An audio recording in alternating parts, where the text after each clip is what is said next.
옛날 옛날 한 고을에 위아래 사이를 두고 두 부잣집이 있었습니다. 윗집은 남쪽 지방 일대에서 유명한 만석군의 집이었고 아랫집은 큰 상단을 거느리기로 유명한 집이었죠.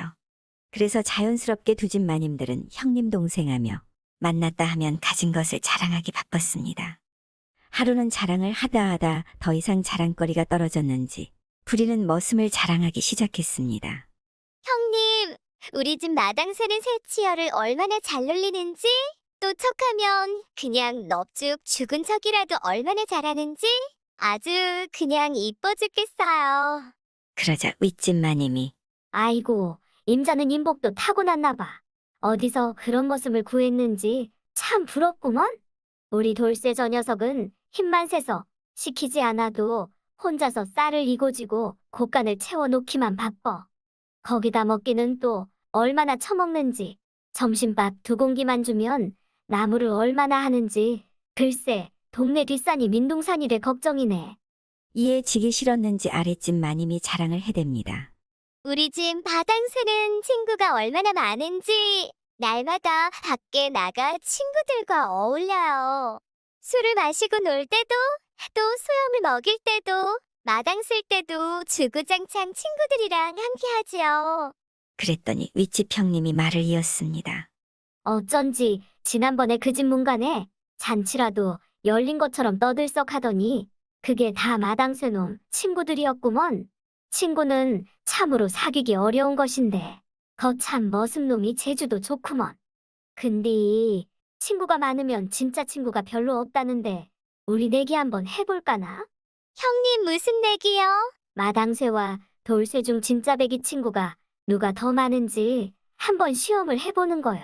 그래서 진 사람이 햅쌀 한 가마니 내놓는 거지. 형님, 근데 그걸 어찌 시험하시렵니까? 그래, 어려움을 당했을 때 그 어려움을 함께 나누는 친구야말로 진짜 친구자녀. 그러니 내가 하라는 대로 한번 해볼 텐가. 좋아요.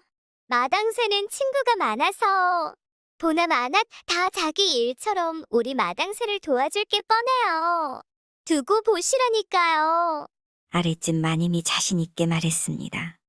윗집 마님은 당장 돌쇠를 시켜 돼지 한 마리를 잡았습니다. 그러고는 자루에 넣어 마치 사람 시체인 것처럼 꾸몄죠. 그 사이 날은 어둑어둑해졌어요. 돌쇠와 마당새 둘이는 지금부터 내 시키는 대로 하고 오너라. 돌쇠와 마당새는 윗집 마님이 시키는 대로 날이 어둑한 밤이 되자 자루를 짊어지고 친구들을 찾아 나섰습니다. 돌쇠가 자루를 짊어지고 일어서며 마당새에게 말했습니다. 자, 그럼 마당새 내가 친구가 많다 하니 내 가장 친한 친구에게 먼저 가보자. 네, 따라만 오십시오. 마당새는 기대에 차서 성큼성큼 앞장섰어요. 얼마쯤 갔을까 마당새는 어느 집 앞에서 멈추더니 대문을 조심스럽게 두드리며 속삭이듯 외쳤습니다. 여보게, 날새. 한밤중에 미안하지만 좀 나와보게나. 그러자 한참 뒤에 마당새의 친구가 하품을 하며 나왔습니다. 무슨 일로 이 밤중에 날 찾아왔나? 마당새는 겁에 질린 목소리로 이렇게 속삭였습니다. 아이고, 큰일 났네. 우리 집에 도둑이 들었는데 싸우다가 내가 잘못하여 그 도둑을 죽이고 말았어. 지금 시체를 짊어지고 이웃집 돌쇠 형님이랑 같이 왔는데 자네가 날 좀 도와주게나, 어? 마당새의 친구는 화들짝 놀랐어요. 아이고, 정말 큰일 났구먼. 알았네. 일단 내가 안에 들어가서 생각해봄세. 마당새의 친구는 그렇게 말하고는 저 혼자만 내빼듯 집으로 들어가 버렸어요. 문을 쾅 닫고 걸어 잠근 채로 말이에요. 아니, 저 친구가 마당새는 머쓱해져서 머리를 극적거리다. 그래도 나 몰라라 하지는 않겠지 싶어 한참을 서서 기다렸습니다.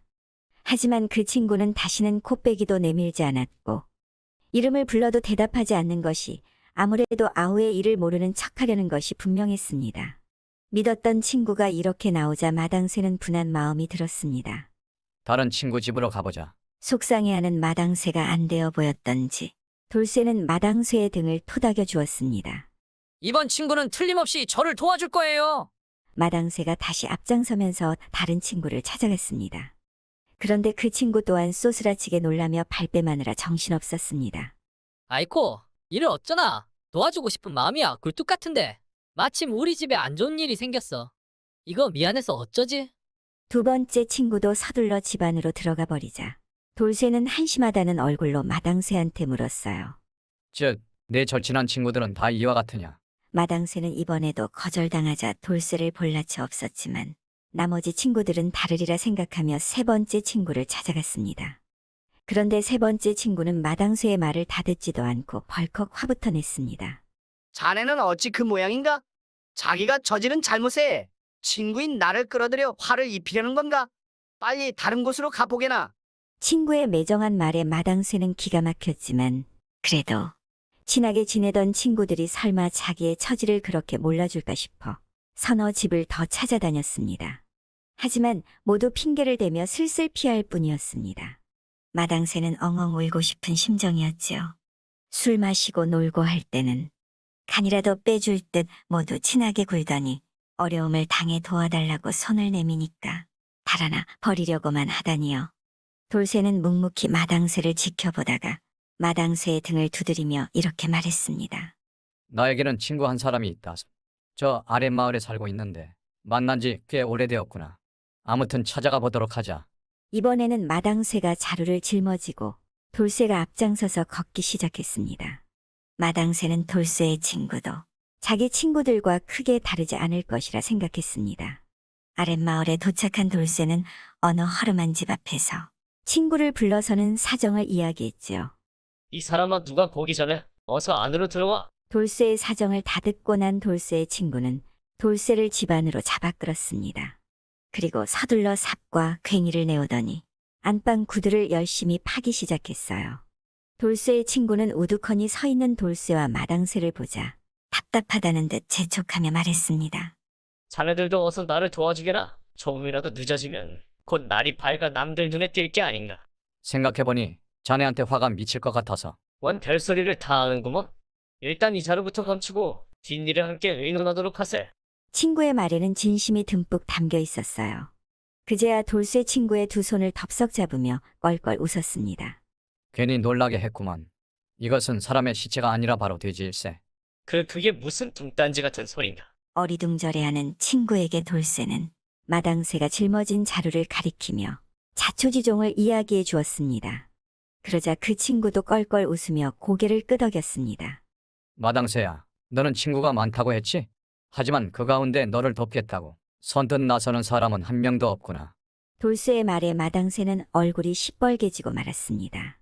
마당새야, 나는 너처럼 친구가 많지는 않지만 내 어려움을 자기 일처럼 생각하고 함께 해결해 주려는 것은 있다. 어려움에 부딪혔을 때 도와주는 친구가 진짜 친구인 거야. 이런 진정한 친구 하나만 있으면 내 친구 같은 사람 100명도 전혀 부럽지 않구나. 하여 돌쇠와 마당새는 마님들에게 이 일을 하나도 빠짐없이 고하였습니다. 그러자 아랫집 마님은 심드렁이 마당새와 함께 집으로 돌아가 버리고는 햅쌀 한 가마니를 보내왔습니다. 윗집 마님은 돌쇠 덕에 아랫집 동생의 콧대를 꺾은 것이 얼마나 좋았는지 그 쌀을 돌쇠에게 상으로 내렸습니다. 꽃밭에 가면 꽃향기가 몸에 배고 먹을 가까이 하면 거머쥐게 마련입니다. 가까이 하는 친구의 말투와 습관을 자기도 모르는 새 닮아가기 마련이지요.